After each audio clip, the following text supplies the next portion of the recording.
Olá, bom dia a todos. Sou Paulo Gala. Gostaria de dar boas-vindas a todos aqui ao nosso quarto webinar de economia aqui da Sherpa para falar um pouco do cenário de 2024. É um prazer estar aqui. Preparei uma apresentação para a gente falar dos elementos mais importantes que estão impactando, né, os mercados agora nesse final de ano e que certamente vão ser os mais relevantes para o ano que vem. Eu vou dividir a apresentação em dois blocos. Primeiro, eu vou falar um pouco de Estados Unidos, né, do que está acontecendo na economia americana. A gente sempre acaba estudando muito os Estados Unidos para entender o que acontece no Brasil, né? E depois, no segundo bloco, eu vou trazer mais dados de economia brasileira, para a gente tentar entender um pouco do que vai acontecer por aqui com a economia no ano que vem, né? Já antecipando que eu vejo um cenário bastante razoável para o Brasil. O Brasil está numa posição relativamente boa de crescimento nos últimos 2 anos. A gente cresceu 3% em 2022, vamos crescer 3% em 2023. A inflação está convergindo para baixo de 5%. A gente deve ter uma inflação de 4,6%, 4,7% esse ano. A Selic está caindo, deve terminar o ano em 11,75%, com mais um corte na semana que vem de 0,5% para 12,25%, e mais um corte na última reunião do ano para 11,75%, e muito provavelmente no ano que vem a Selic vem abaixo de 10%, a depender do cenário de Estados Unidos, de juros e de inflação nos Estados Unidos. Temos um cenário muito bom de dólares para o Brasil, de fluxo de dólares. Vamos fechar o ano com quase 90 bilhões de dólares de balança comercial, que é praticamente o dobro do que a gente teve no ano passado. É um recorde histórico para o Brasil, impressionante. E isso nos ajuda muito a estabilizar juros, câmbio e inflação, né? O real veio de novo abaixo dos $5, mais uma sinalização de que, se as coisas se acalmarem lá fora, o Brasil tem uma perspectiva bastante boa, né? Nada atrapalha mais o cenário de inflação e o cenário de juros de um país emergente do que uma desvalorização da moeda, né? Basta ver o que está acontecendo na Argentina, em que o peso foi de um peso, $1, né? Depois $1, 3 pesos, agora $1, 1.000 pesos, né? Uma desvalorização brutal da moeda argentina que causou essa inflação fora de controle por lá, a inflação correndo acima de 100% ao ano. Deixa eu mostrar alguns dados aqui de economia americana e de economia brasileira, que eu acho que nos ajuda aqui a entender o que está em jogo no cenário atual, né? E eu vou começar mostrando esse gráfico das Treasuries de 10 e de 30 anos, que são os dois títulos públicos americanos mais relevantes do mundo. Tem mais de 20 trilhões de dólares estacionado nessas duas Treasuries, né, que são os títulos de médio prazo, 10 anos e longuíssimo prazo. E começar destacando que elas bateram 5% ao ano, algo que não acontecia desde 2007, né? Parar para pensar um pouco no que significa isso daqui, né? Uma pessoa emprestando dinheiro para o governo americano recebe 5% ao ano em dólar de retorno durante 10 anos, portanto, mais de 50% capitalizado, né, nesse período, e mais de 150% capitalizado em 30 anos, né? Isso tem um poder de atração de recursos para a economia americana muito grande. A economia americana está sugando poupança do resto do planeta com essas taxas de juros muito, muito elevadas. Reparem que durante a pandemia, o juro longo americano veio abaixo de 1% ao ano, ali durante 2020. Depois, 2021 subiu um pouquinho, vinha subindo ao longo de 2022 e na primeira metade de 2023, e nos últimos 30, 60 dias houve uma disparada do juro longo. Inclusive, essa disparada, que eu vou comentar em detalhes nos próximos slides, que acabou provocando uma queda importante da Bolsa Brasileira, que voltou para os 112 mil pontos, levou a taxa de câmbio para cima de 5,10 no Brasil, levou os juros longos para 12% no Brasil também, não só no Brasil, em todos os emergentes. O efeito desse rally de juro longo americano foi sentido com muita força, né? Isso aqui é o que tem abalado o cenário tanto das economias mais desenvolvidas quanto das economias emergentes nas últimas semanas, né? Eu acho que cabe para começo de conversa aqui explicar o porquê desse rally dos juros longos americanos, né? E tem vários fatores, como a gente vai ver na sequência. Também destacar que o VIX, que mede a volatilidade dos mercados, está na máxima do ano, né? Então, não à toa, caminha de mãos dadas com a Treasury longa. Só para destacar que a gente está no momento, provavelmente um dos momentos mais difíceis desse ano. Voltamos a níveis de volatilidade vistos no começo do ano, ali em fevereiro, março.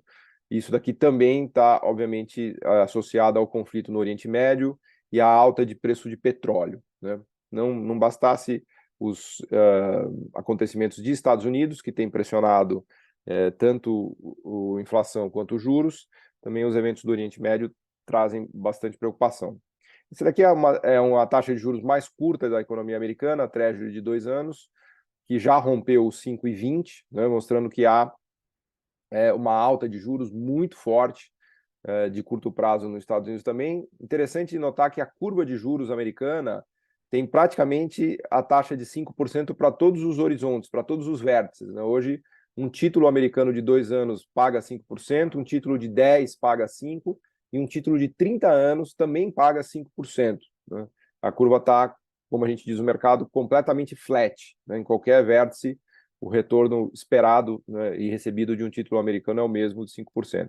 Esse gráfico mostra a resposta do Fed à pandemia, que zerou o juro no início de 2020. Né? A Treasury de 2 anos acompanha de perto as decisões de política monetária do Fed, deixou a taxa de juros zerada ali até metade de 2022, e depois provocou um choque de juros muito forte na economia americana, o Fed, por conta da aceleração da inflação. A inflação americana foi a 8%, daqui a pouco eu vou mostrar os dados, agora recuou para 3,7%, mas ainda preocupa, e o Fed tem dito, né, os diretores do Fed têm dito que será necessário manter os juros por lá mais altos por mais tempo, né, o que é conhecido também como higher for longer, né, um pouco do que está hoje no cenário corrente de Brasil e de mundo é o higher for longer, o juro americano mais alto por mais tempo para tentar controlar a inflação. E aqui a gente já vê a primeira explicação de por que o juro longo tem ficado tão alto nos Estados Unidos. Então, a primeira explicação é uma ideia de higher for longer, de alta de juros, de juro elevado nos Estados Unidos por mais tempo, né? Próxima quarta-feira a gente tem a reunião do Fed, né, em que provavelmente eles vão manter a taxa de juros, né, em 5,5 eles não devem subir, mas existe uma chance considerável de que eles aumentem a taxa de juros em mais 0,25 na última reunião do ano em dezembro. Aliás, na quarta-feira que vem, a gente tem uma chamada super quarta, em que tem reunião do Fed e do Copom no Brasil. O Copom deve cortar meio e o Fed deve manter a taxa de juros. Mas já fica aqui o destaque de que o juro curto americano está pressionado, com a visão de que o Fed deve manter essa taxa de juros muito elevada ainda nos próximos meses, e isso dificulta o cenário para o Brasil e para os emergentes, né? Um cenário em que a taxa de juros voltasse a cair nos Estados Unidos seria muito mais benéfico, né? Muito mais propício para a tomada de risco e para investimentos em países emergentes e no Brasil. O grande gráfico que eu acho que resume toda a nossa conversa hoje é esse gráfico da dívida pública americana. A dívida pública americana chegou em 33 trilhões de dólares, né? Mais de 100% do PIB. É um aumento brutal de dívida pública nos últimos anos. Se vocês repararem ali em 2020, antes da pandemia, a dívida pública americana era de 24 trilhões de dólares, portanto, houve um aumento de 10 trilhões de dólares de dívida pública durante a pandemia, para salvar a economia, para tirar a economia do buraco da pandemia, né? Políticas públicas muito caras, muito custosas, e isso obrigou o Tesouro americano a colocar uma avalanche de títulos públicos no mercado, e isso tem pressionado as taxas de juros longas nos Estados Unidos. Então, aqui segunda grande causa de alta de juro longo nos Estados Unidos é essa enxurrada de títulos públicos que tem sido colocada no mercado mundial, né, tanto no mercado americano quanto no mercado mundial. O mundo todo é comprador de treasuries, e isso se deve principalmente ao déficit público americano. Na sequência eu vou mostrar os dados, né, e a necessidade de financiamento do Tesouro. Nesse contexto, voltou a briga entre democratas e republicanos em relação ao debt ceiling. O debt ceiling, que é o teto da dívida, tem a ver exatamente com esse dado aqui que eu mostro para vocês, né?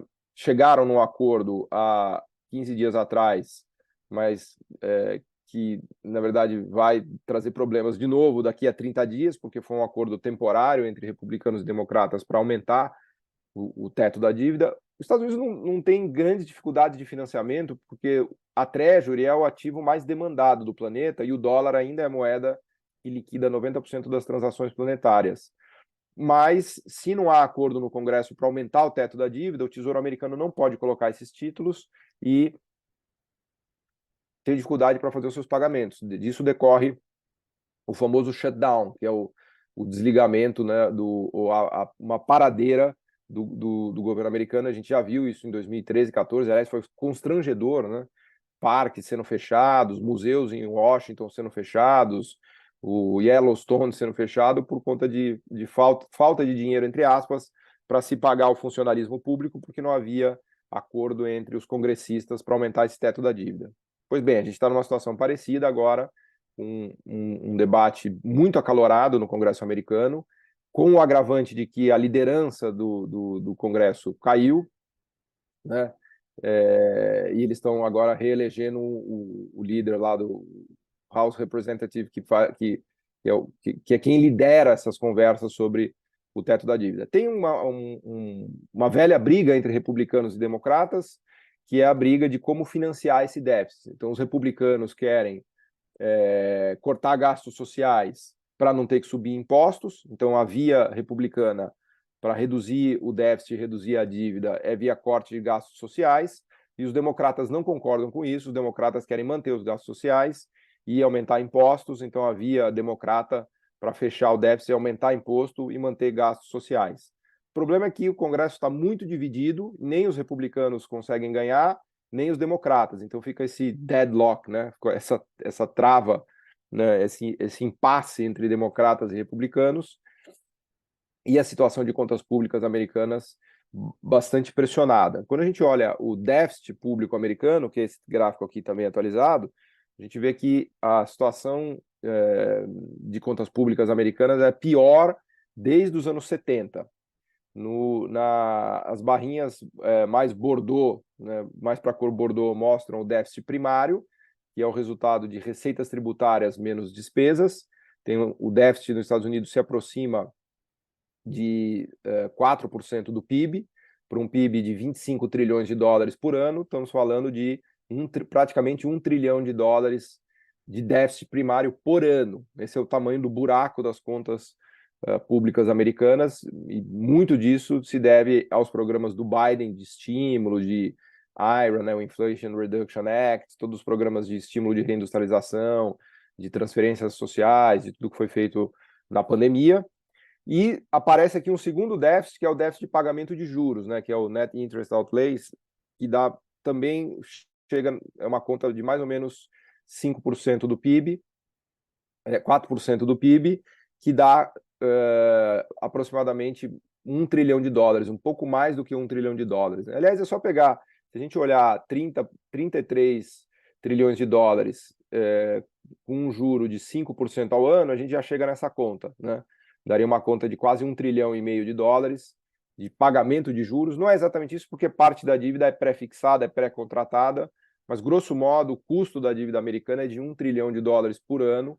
Pela primeira vez, o custo de juros nos Estados Unidos superou o orçamento militar, inclusive. O orçamento do Pentágono militar é de mais ou menos 1 trilhão de dólares. Hoje, a conta de juros que o governo americano paga é maior do que o orçamento militar. Então, o último ano fiscal encerrado nos Estados Unidos apresentou um déficit de 2 trilhões de dólares, que não é pouca coisa, quase 10% do PIB, o déficit nominal, né, para um PIB de 25 trilhões de dólares. São esses 2 trilhões de dólares que têm que ser colocados no mercado, né, para captar recursos para o governo americano poder pagar suas contas, né? Então, aqui uma terceira explicação de por que os juros longos americanos têm subido tanto. Essa é uma explicação mais estrutural, né? Daqui a pouco eu vou falar mais disso. A gente vai ver que tem algumas explicações para o juro longo em alta nos Estados Unidos que são mais conjunturais e outras que são mais estruturais. As conjunturais tendem a melhorar, olhando alguns meses adiante e olhando para o 2024. Eu acho que, no que diz respeito à conjuntura, a tendência é de que o juro longo americano caia, né? Especialmente no no que tange à política monetária do Fed e ao ciclo de alta de juros para controlar a inflação, mas no que tange à parte estrutural, especialmente déficit público, ainda vamos viver num mundo com déficit americano por um bom tempo, o que deve pressionar de maneira mais estrutural os juros longos americanos. Notem que somente em 2 anos dessa longa série aqui de 50 anos, o déficit americano foi tão ruim que foram justamente os 2 episódios da crise de 2008, da crise financeira de 2008 e da crise do Covid. Né? Nessas 2 crises houve um mergulho da arrecadação tributária, a economia implode na crise, a base tributária desaparece, e o governo entra fazendo políticas compensatórias, política de gasto público, de transferência de renda e de investimento, para tirar a economia do buraco, para tirar a economia da recessão. Isso acaba agravando ainda mais a situação de contas públicas. Né? Então, isso a gente viu tanto em 2008, 9 e 10, quanto em 2020, 21 e 22. Passada a fase aguda da crise, a economia volta, a arrecadação volta e as contas públicas melhoram, mas melhoraram ainda num nível de déficit estrutural bastante elevado. Né? Uma curiosidade desse gráfico também, a era Clinton foi a única era dos últimos 50 anos em que houve superávites primários e superávites nominais. Né? O crescimento americano nos anos 90 foi exuberante, a ponto, inclusive, do governo ter um superávit primário ali na segunda metade dos anos 90, de 95 até 2000, e o pagamento de juros também diminuiu bem, e, portanto, houve um superávit nominal nessa época, né? Então, esse daqui é mais uma explicação, né, de por que o juro longo americano está na casa dos 5%, tanto o 10 anos quanto o 30 anos, né? A dificuldade de colocação de títulos americanos, de títulos do Tesouro no mercado, num contexto de déficit crescente. Para complicar ainda mais a situação, grandes compradores de treasuries têm reduzido suas compras de treasuries. Né? A China, que era tradicionalmente uma grande compradora de treasury, tem descarregado sua posição ao mercado. Isso daqui é o estoque de treasuries da China em trilhões de dólares. Então, a China, que já teve 1,3 trilhões de dólares, né? Lembra que a China tinha reservas de 4 trilhões de dólares e agora reduziu as reservas para 3 trilhões de dólares. Basicamente, ela tem vendido treasuries. Né? Ela descarregou a posição dela de 1,3 trilhões para quase 800 bilhões de dólares. Então, estamos falando aqui de 500 bilhões de dólares a menos de treasuries carregadas na carteira do governo chinês. Isso é redução de estoque, fora o que os chineses deixaram de comprar. Né? Então, uma demanda cativa de treasuries que existia no mercado eram as compras chinesas, que agora não existem mais. Então, mais um motivo para explicar o desequilíbrio entre oferta e demanda de títulos públicos americanos, de treasuries, né? E que, portanto, nos mostram por que os juros americanos continuam em alta. Né? Tem questões geopolíticas aqui, obviamente que os chineses estão em relações muito piores com os Estados Unidos, né? A gente falou, inclusive nos outros encontros, a gente conversou sobre isso, né? Falamos bastante de China, né? Convido vocês a assistirem depois o outro encontro e nas outras conversas que vocês tiveram aqui dos webinários da Sherpa, imagino também que vocês tenham falado bastante disso. E aqui tem uma faceta financeira desse azedamento, né, das relações, essa piora das relações entre Estados Unidos e China, que resulta numa redução de demanda por treasuries, que também resulta numa alta de juro longo americano. Então, mais um motivo, e esse também estrutural, a meu ver, esse não é conjuntural, junto com o déficit público elevado, temos aqui um fator estrutural importante que explica a queda do estoque, né, de treasuries na mão dos chineses e, portanto, de demanda de treasuries. Né? Tudo isso é muito importante para entender o 2024, porque a gente tem um cenário em 2024 com o juro um pouco mais pressionado. Não acho que teremos o juro longo americano em 5% durante todo o ano de 2024. Eu acho que o juro longo tende a ceder para 4,5%, eventualmente para 4%, mas certamente ele vai ser mais alto do que vinha sendo observado em 2019, 20, 21, 22, antes da pré-pandemia. Se a gente olhar esse gráfico, né, eu acho que o cenário mais provável para o ano que vem é um cenário de juro longo oscilando entre entre 4% e 4,5%, um nível mais elevado do que o patamar que a gente observou na última década. Não deve ser esse pico que a gente tem agora, mas também não vai ser um juro tão mais lá para baixo. E eu estou gastando muito tempo para falar da Treasury de 10 anos e de 30, porque nenhuma variável financeira afeta mais os preços de ativos do que essa Treasury longa. O câmbio no Brasil depende fundamentalmente dessa Treasury, a taxa de câmbio, a bolsa, os juros longos brasileiros, né? Basta ver nesses últimos dias, ontem, antes de ontem, a Treasury que tinha batido 5 voltou para 4,80, já houve um alívio importante, a moeda brasileira já caiu abaixo dos R$ 5, o juro longo no Brasil já caiu 30, 40 basis points, a bolsa já está ensaiando uma volta. Então, se o juro longo voltar a 4,5 ou a 4, a bolsa brasileira vai tranquilamente a 120 mil, 130 mil pontos, o câmbio vem a 4,70, eventualmente 4,70, o juro longo brasileiro volta para casa dos 10%. Né? Então, a Treasury de 10 anos é um sinalizador muito importante do que vai acontecer com preços de ativos financeiros no Brasil no ano que vem. Né? Por isso, estamos gastando aqui tanto tempo para falar de Treasury de 10 anos. Né? Mais um fator que explica essa alta, essa puxada da Treasury de 10 anos. O comportamento do balanço do Fed. Esse daqui é o balanço do Fed desde a pandemia até hoje. É um gráfico que até hoje ainda me impressiona. Mostra quanto o Banco Central americano imprimiu de dinheiro. A gente saiu de uma base monetária americana de 4 trilhões de dólares no pré-pandemia e foi a 9 trilhões de dólares no pós-pandemia, ali em 2022. Então, houve um aumento de 5 trilhões de dólares de base monetária americana em políticas de estímulo muito agressivas para evitar uma grande depressão, tentar evitar uma grande depressão decorrente da pandemia.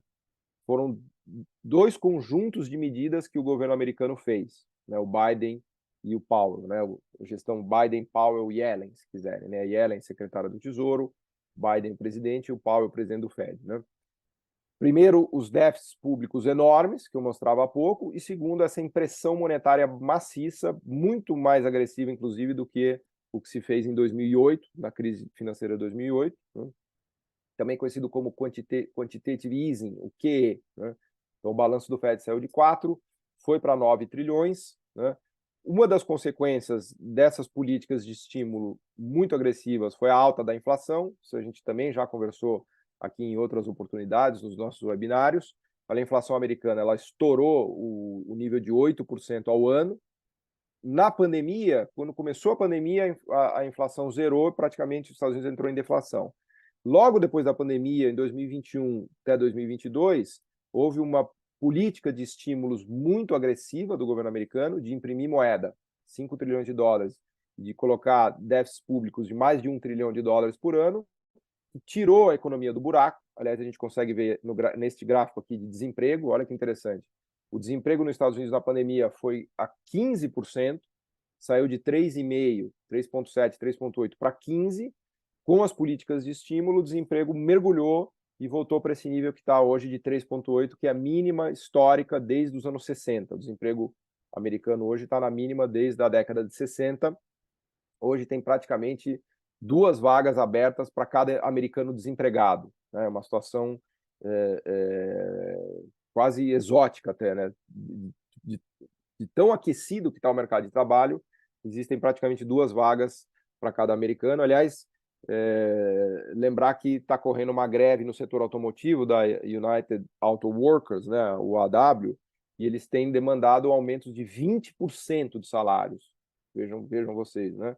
Eles estão negociando um aumento, a Stellantis, né, está com problemas de linha de produção parando no começo dessa semana, por conta dessa greve. Né? Então, né, imagina que os trabalhadores da Stellantis estão negociando um aumento de 20%. Isso dá uma indicação para a gente da força do mercado de trabalho, né, do poder de barganha dos trabalhadores que decorre desse desemprego muito baixo, que decorre das políticas de estímulo e que tem uma consequência inflacionária.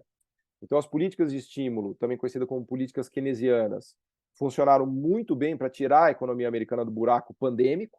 Vejam que o desemprego foi a 15 e rapidamente voltou, né, em 2 anos, voltou a 3,8, né, só que teve um efeito inflacionário. Né? Eu estava fazendo uns estudos ontem comparando o que aconteceu na crise de 29. Na crise de 29, o desemprego foi a 20% nos Estados Unidos, e eles levaram 2 décadas para trazer o desemprego de volta do 20% para 5%. Então, no pré-crise de 29, o desemprego nos Estados Unidos estava entre 4% e 5%. Quando estourou a crise de 29, o desemprego estourou para 15%, foi quase para 20%, e só voltou para 5% em 1945, com o final da Segunda Guerra Mundial. Vejam a diferença do que foi a crise de 29 em relação à crise de 2008, em que a recuperação foi rápida, e a crise pandêmica. Claro que estamos falando de eventos talvez até nem comparáveis, né? Porque a crise pandêmica foi relativamente rápida, no sentido de que as vacinas foram desenvolvidas, a doença foi controlada e a economia voltou ao normal. Mas são 2 experimentos em que há uma explosão do desemprego, né? Com políticas de estímulo e sem políticas de estímulo. Então, lá em 29, só o Roosevelt começou a fazer políticas de estímulo a partir de 32, com o New Deal, aí o desemprego voltou para 10%, 12% em 1936, 1937, e só a Segunda Guerra Mundial, que de verdade colocou os Estados Unidos no pleno emprego, ainda demorou ali mais 6, 7 anos, até 1945, para a economia americana voltar ao pleno emprego, né? De 29 até 45. Aqui não, aqui foi muito rápido, em 2 anos a economia voltou ao pleno emprego, teve um efeito inflacionário bastante forte disso, porque a economia voltou muito vigorosa com essas políticas de estímulo do Fed, né, de imprimir moeda e de fazer gasto público, e aí o Fed, obviamente, virou a mão, né, quando a economia se recuperou e o desemprego voltou para a casa dos 3,5%, também já conversamos aqui nos outros webinários, o Fed virou a mão e começou a subir juros. A gente tem esse gráfico aqui da Treasury de 2 anos que mostra essa escalada de juros do Fed desde a metade de 2022 até hoje, né? Estamos vivendo uma escalada, um choque de juro americano, como resposta a essa explosão inflacionária, né? A inflação vinha convergindo, né? Ela vem convergindo, o Fed conseguiu tirar a inflação de mais de 8% ao ano para a casa dos 3,5%. Não tem a ver só com o Fed, também em outras oportunidades já falamos disso, tem a ver com a regularização das cadeias globais de valor, do comércio mundial, que se normalizaram, o conflito na Rússia e Ucrânia que arrefeceu, e as próprias políticas de alta de juros que estão tentando desaquecer as economias mundo afora. Na Europa, inclusive, essas políticas têm funcionado com mais força, o PIB europeu está bem mais fraco do que o americano. Aliás, amanhã a gente tem PIB americano e deve sair um dado de crescimento impressionante, entre 3 ou 4% de crescimento da economia americana.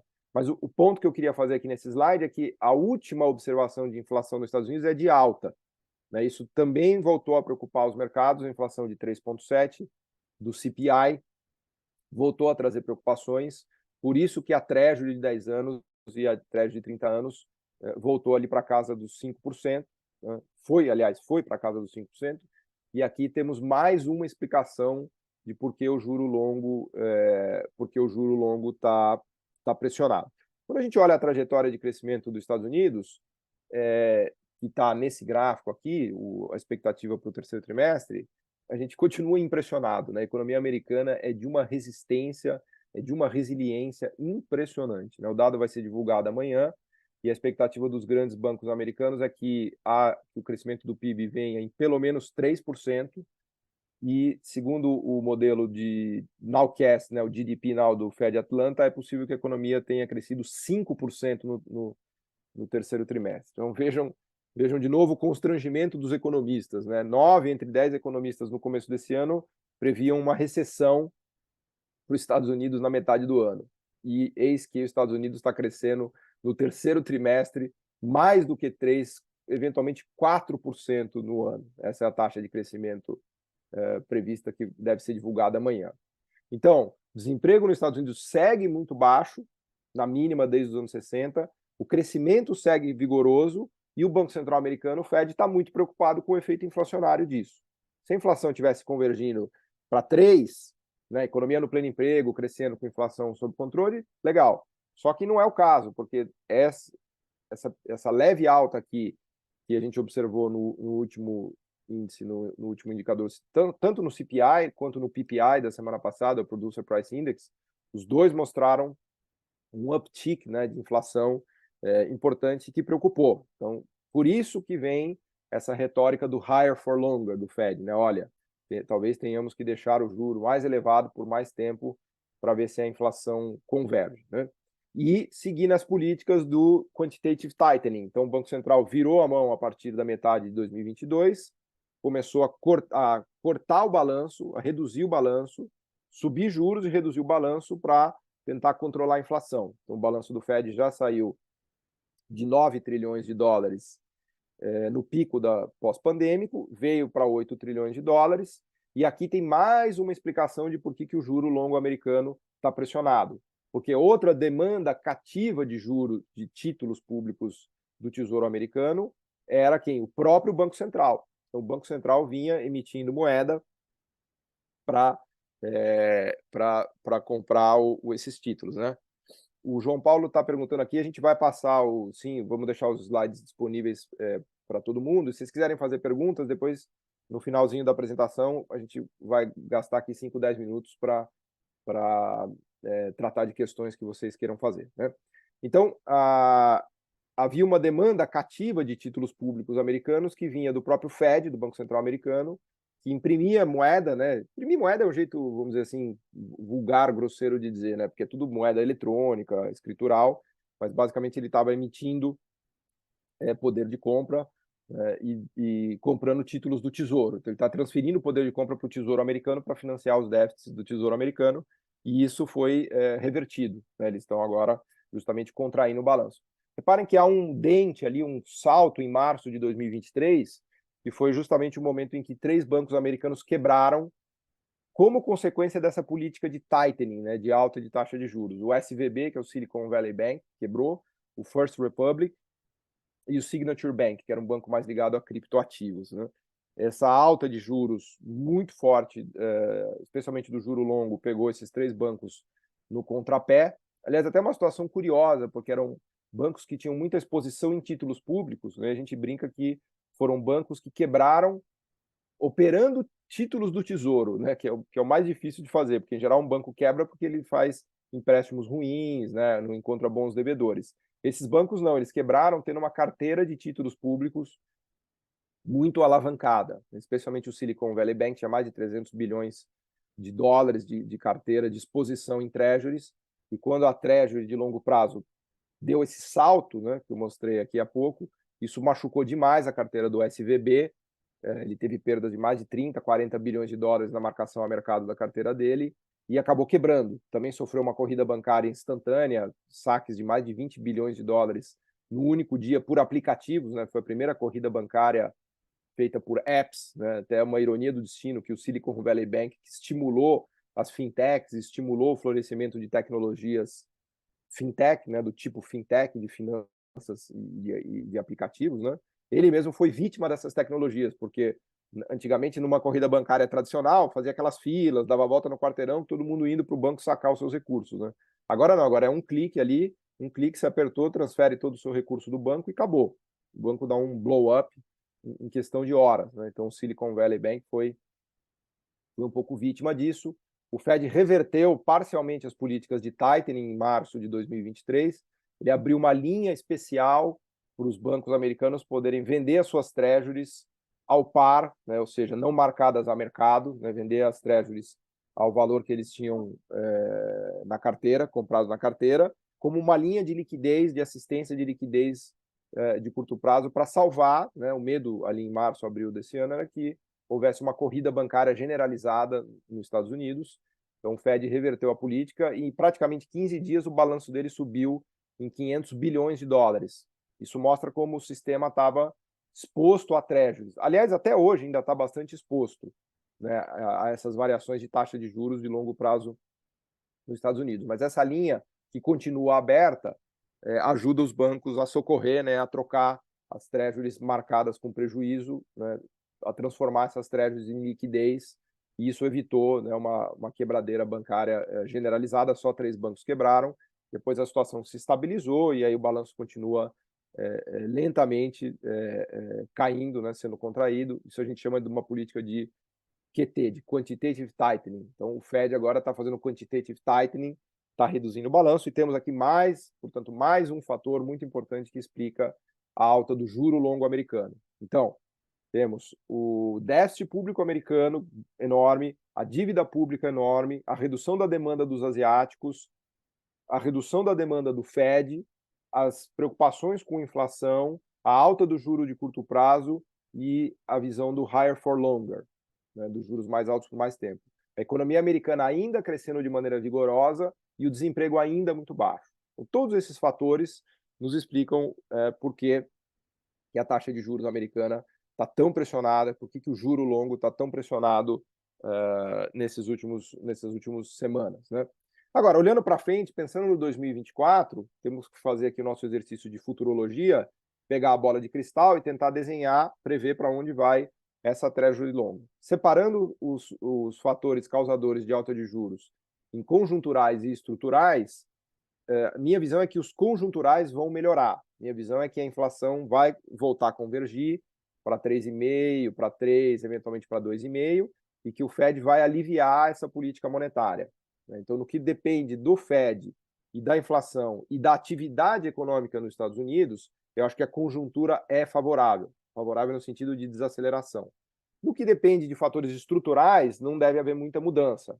O déficit público americano vai permanecer, o quantitative tightening deve permanecer, a compra reduzida dos asiáticos deve permanecer. No que diz respeito aos conjunturais, eu acho que o cenário está se desenhando para uma melhora, né, para uma queda de atividade. Eu até destaquei aqui dados do mercado imobiliário americano, que eu acho que nos ajuda a entender isso. Antes, só, obviamente, dar uma passada aqui no preço do petróleo, que também contribuiu para essa alta recente das treasuries, né?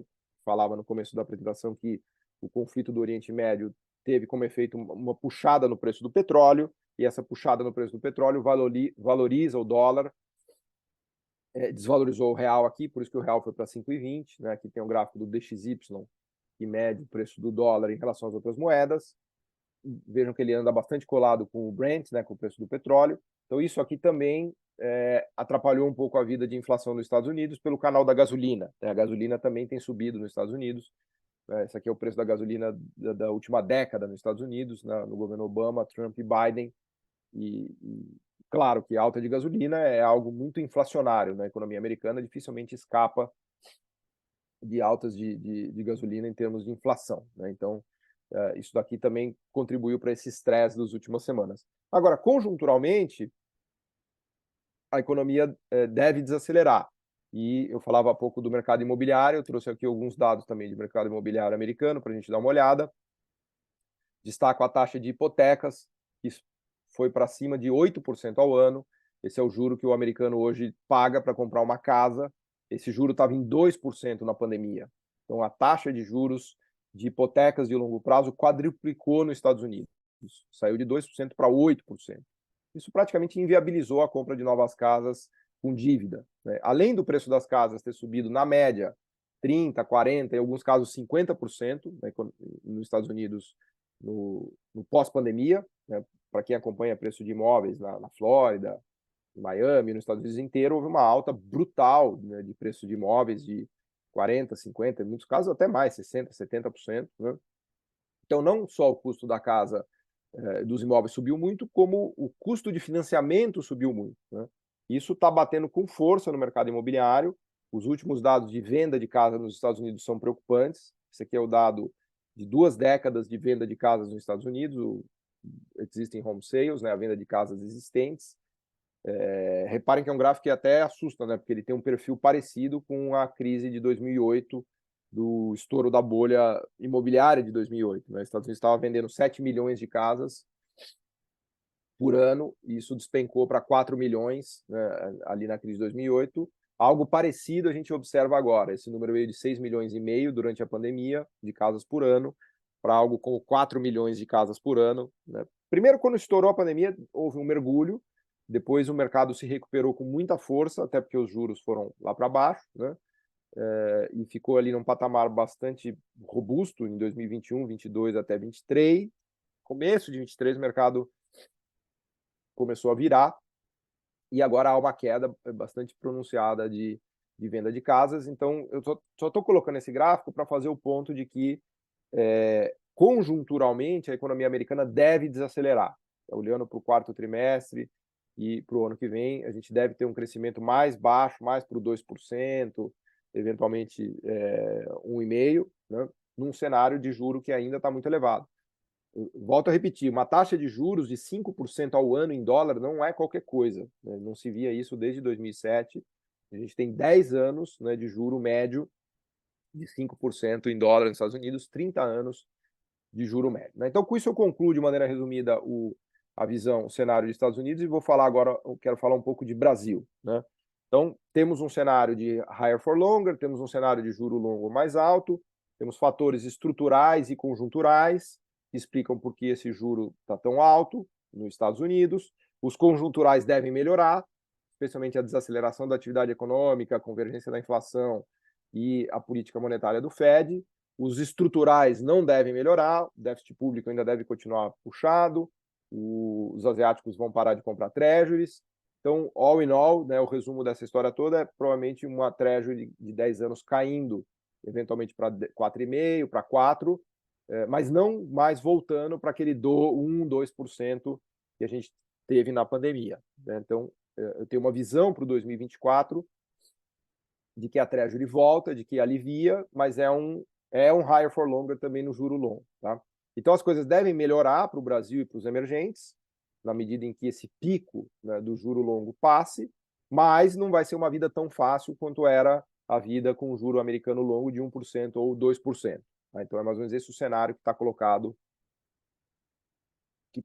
para o Brasil em 2024, vindo do exterior, vindo de Estados Unidos. É um cenário que permite uma alta da Bolsa no Brasil tranquilamente para 130 mil, um câmbio vindo a 4,80, 4,70, um juro longo caindo para 10, uma Selic vindo para 10% ou menos. É um cenário relativamente benéfico, né? Claro, estou fazendo a hipótese aqui de que a conjuntura vai melhorar, que os Estados Unidos vai desaquecer e que a inflação vai convergir.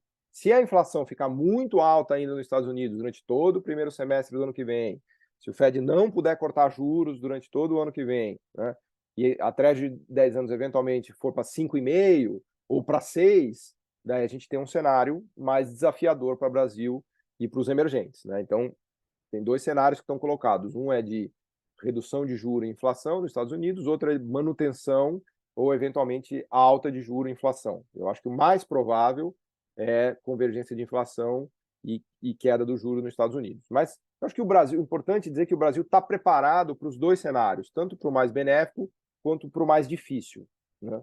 E vamos gastar 5 minutinhos aqui para olhar esses dados de Brasil. Primeiro, destacar que o Brasil voltou a crescer. Isso é uma notícia fantástica. Fazia muito tempo que o Brasil não crescia 2 anos seguidos 3% ao ano. Então, o Brasil cresceu 3% no ano passado, vai crescer 3% esse ano. Terceiro trimestre está bem mais difícil. Os dados de agosto que foram divulgados estão ruins. Houve queda no varejo, queda nos serviços, queda no monitor do PIB da FGV. Provavelmente a gente vai ter uma queda no PIB de algo como 0,1, 0,2 no PIB brasileiro do terceiro trimestre.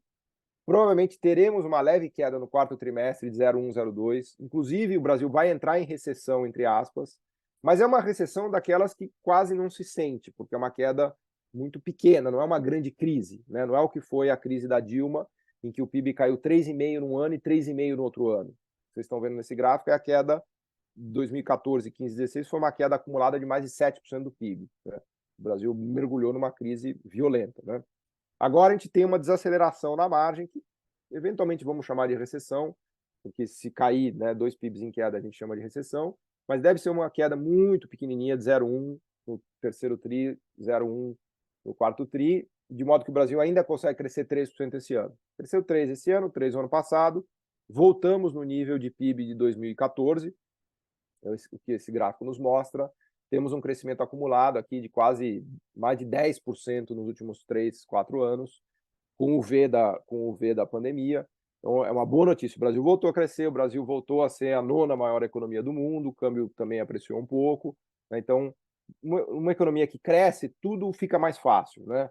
Na casa que falta o pão, todo mundo briga, ninguém tem razão, né? Numa casa que começa a entrar pão, as pessoas brigam menos, né? E a coisa começa a melhorar. Então, temos uma boa notícia, tá? Isso se deve a uma série de medidas, tanto do governo anterior quanto do governo atual, e também a um pouco de sorte aqui, de choque de commodities, o preço dos commodities explodiu, o agro brasileiro vai muito bem, a parte de petróleo vai muito bem, a parte de extração mineral vai muito bem, né? Então essa é a primeira notícia positiva de Brasil. Temos um grande desafio que é o setor industrial brasileiro, né? O setor industrial seria conversa para mais de hora, né? A indústria brasileira está estagnada. Aqui no gráfico à direita, abaixo, a gente vê um resumo dos setores de crescimento do Brasil e dá para ver que todo o crescimento vem do setor de serviços, né? Infelizmente, o setor industrial continua sofrendo muito. Nosso crescimento não se deve à indústria e aí tem questões problemáticas aqui de desenvolvimento tecnológico, de falta de capacidade de gerar empregos de qualidade, de aumento de salário, que tem a ver com essa estagnação industrial brasileira. Uma longa conversa aqui que não dá tempo de fazer agora, mas só destacar aqui há um problema industrial grave no Brasil.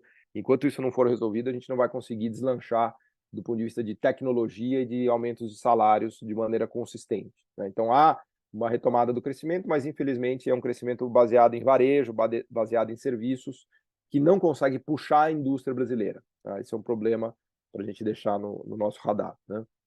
A grande notícia do Brasil é o resultado externo. Isso daqui é o resultado das contas externas da balança comercial do mês de setembro. Quase tivemos 10 bilhões de dólares de superávit na balança comercial no mês de setembro, que é um recorde absoluto para todos os meses de setembro do Brasil dos últimos 20 anos, né? Na média, um mês de setembro tinha 2 bi de superávit de balança comercial. Em 2014 e 15, com o mergulho de preço de commodities, tivemos inclusive déficit na balança comercial, que aliás é o que acontece hoje na Argentina. A Argentina, até, por incrível que pareça, está operando com déficit na balança comercial. Isso ajuda a explicar a crise argentina, a falta de dólares na Argentina. O Brasil é o completo oposto da Argentina. No Brasil sobram dólares pela via comercial. O Brasil tem um superávit estimado para esse ano de quase 90 bilhões de dólares, está entre os 5 maiores superávites do planeta, junto com a Arábia Saudita, com o Catar, com a China, com a Alemanha. Claro que o nosso superávit se deve à parte de commodities, o grosso dele é ligado ao agro. Aqui tem a divisão do que é superávit de agro e de petróleo. A grande notícia aqui é a safra, super safra brasileira, com mais de 300 milhões de toneladas de grãos. Em 2000, esse número era 100 milhões, a gente triplicou a safra. Nos anos 70, era 30 milhões de toneladas de grãos. A gente multiplicou por 10 a safra brasileira nessas 3, 4 décadas. E a produção de petróleo no Brasil, que vai de vento em popa. O Brasil hoje produz 3 milhões de barris dia, vai chegar em 5 milhões de barris dia em 2030, e em 2000 esse número era 1 milhão de barris dia. Então a gente triplicou a produção de petróleo, principalmente com o pré-sal, e vai quintuplicar até o início de 2030. Essas duas novidades, né, a explosão agro e a explosão do petróleo, trouxe uma chuva de dólares, uma enxurrada de dólares para o Brasil, que nos garante uma estabilidade da taxa de câmbio. Essa é a grande diferença do Brasil para todos os países da América Latina, para a Argentina, para a Turquia. Todos esses países têm escassez de dólar, falta de dólar, né? E o Brasil, pela via dos superávites de balança comercial, tem um fluxo de dólar muito positivo, que ajuda muito e que nos tranquiliza bastante, né? Além da parte de mineração também, que vai muito bem, né? A Vale com o projeto SD11, está explodindo a produção lá em Carajás, todos os minerais de transição, de lítio, cobalto, níquel, né, que tem sido usado para as baterias elétricas, né? Toda essa parte de... Agora tem também a novidade do gás, do pré-sal também, a gente tem reservas gigantescas de gás, né? Então tudo isso transformou o Brasil numa superpotência de commodities e numa superpotência de transição energética, e a consequência mais direta é fluxo de dólares. Então é mais tranquilo enxergar o dólar no Brasil na casa de R$ 5 ou menos, né? Está bem longe de acontecer algo que aconteceu aqui, como aconteceu na Argentina, em que o dólar foi para 1.000 pesos, né? E o dólar a R$ 5 estabiliza todo o resto do sistema de preços no Brasil. Dificilmente a gente tem inflação fora de controle no Brasil com o câmbio estabilizado, com o câmbio controlado, né? Então essa âncora de commodities e essa âncora de dólares é muito importante, né? O desemprego caiu muito no Brasil, veio de 15 para 7,8, mas há ainda o desafio do emprego de qualidade, né, de bons salários e de mão de obra qualificada, que volta na questão do industrial, tecnológica, que é o desafio que está colocado para o Brasil. Então, a gente está se recuperando, mas ainda é uma recuperação de baixa sofisticação produtiva e tecnológica, né, que, infelizmente, não é capaz de gerar empregos de qualidade. Né? A inflação também está convergindo, devemos ter inflação esse ano de 4,6, 4,7, o IPCA, ano que vem 3,5, a meta de inflação é de 3,25, com um teto de 1,5, então provavelmente vamos ficar abaixo do teto da meta, seria 4,75 esse ano, e o ano que vem 3 é a meta. Hoje o mercado espera inflação de 3,5 no ano que vem, e para 2025 também. Né? Isso tem permitido o Banco Central a cortar juros, né? A Selic, como eu disse no começo da apresentação, deve cair mais 0,5% semana que vem, mais meio na última reunião de dezembro, fechar o ano a 11,75%, e no ano que vem cair eventualmente para 10% ou menos. Né? A situação fiscal não é uma Brastemp, mas vamos ter algo como um déficit primário de 1% esse ano, talvez 0,5% o ano que vem, com grande chance de zerar esse déficit em 2025, 2026. Aqui estão as previsões de mercado do resultado primário das contas públicas, né, receita menos despesa, e da trajetória de dívida. Numa previsão otimista, a nossa dívida pública fica em 71% do PIB, numa mediana fica em 86%. Né? Uma situação, diga-se de passagem, muito melhor do que da economia americana, que eu mostrava há pouco. Nos Estados Unidos tem um primário de 4%, e uma dívida pública que já passa dos 100% do PIB. Claro que os Estados Unidos emitem dólar, a gente emite reais, né? Então eles têm, obviamente, muito mais margem de manobra. Mas tudo isso para dizer que não vejo uma questão de fiscal fora de controle no Brasil. Acho que há uma preocupação bastante grande do governo, desta equipe econômica, do Haddad e dos técnicos, de manter pelo menos um relativo controle de contas públicas e da situação fiscal. Né? Então, tudo isso tem permitido o corte de juros, né, do Brasil, né, a Selic que tinha vindo a 2 foi a 13,75 e agora tem caído. Né? Então, já vou concluindo por aqui, já estamos chegando aqui já no final da nossa conversa, mas se quiserem fazer perguntas, questões, fiquem à vontade, mas a mensagem que eu queria passar é a mensagem de que o Brasil está robusto para encarar o que vem no ano que vem. Né? Não sabemos se o cenário vai ser um cenário ainda muito estressado de juro longo e, portanto, mais difícil, né, nos Estados Unidos, ou se vai ser um cenário mais light, com queda de juro, com queda do juro longo, convergência de inflação, né, e melhora da situação nos Estados Unidos. Infelizmente não sabemos, acho que o mais provável é que haja uma convergência da inflação e uma queda do juro americano, o que torna o nosso cenário mais tranquilo. Agora, independentemente do que vier dos Estados Unidos, eu acho que o Brasil está robusto para encarar isso daí. Né? O Brasil entra num ciclo de corte de juros que vai ajudar a economia a acelerar no ano que vem. O Brasil tem reservas cambiais robustas de 350 bilhões de dólares. O Brasil tem um superávit mais de 80 bilhões de dólares para esse ano, para o ano que vem também algo parecido. O Brasil tem um arcabouço fiscal, né, que já está sendo colocado em prática, tem uma reforma tributária que deve andar, né, e tem uma preocupação fiscal, né, que não deve deixar as coisas desandarem muito do ponto de vista macroeconômico no ano que vem. Então, nada dificulta mais a vida de uma economia do que um juro, uma Selic acima de 10. Se a gente tiver a Selic abaixo de 10 no ano que vem, e eu acho que há uma chance bastante elevada disso acontecer, Selic a 9 é uma excelente notícia para o Brasil. O Brasil com uma Selic a 8, a 9, a 8, a 7, roda muito melhor do que um Brasil com uma Selic a 14. Né? Basta lembrar o que aconteceu na pandemia, quando a Selic veio a 2, houve aquela explosão de mercado de capitais, de crescimento no setor imobiliário, de construções e assim por diante. Então, acho que é bastante possível que a gente tenha um cenário benéfico nesse sentido para o 2024. Né? Então, o cenário que a gente tem para 2024 é bom. Né? Poderá ser melhor se a inflação nos Estados Unidos convergir, se os juros começarem a cair nos Estados Unidos. Talvez não seja tão bom se a inflação ainda continuar pressionada e se os juros continuarem pressionados por lá, mas acho que o Brasil está bem. Né? O Brasil tem dados econômicos, né? Tanto é que a gente levou, inclusive, upgrade das notas de dívida da Moody's, da Fitch, né? Inclusive, espero mais upgrades de nota de dívida para o ano que vem. Então, acho que o Brasil está bem posicionado para entrar nesse 2024. Né? Bom, Concluo por aqui, né? Não quero tomar mais o tempo de vocês. Fica meus contatos. A gente vai mandar os slides para todos que quiserem. Vocês podem me acionar à vontade. Vocês me encontram no e-mail paulo.gala@fgv.br. Se vocês quiserem me escrever para a gente continuar essa discussão, podem me escrever, por favor. Né? Foi um prazer participar aqui mais desse webinário em parceria com a Sherpa. E espero que vocês tenham gostado e me coloco aqui à disposição. Obrigado, gente.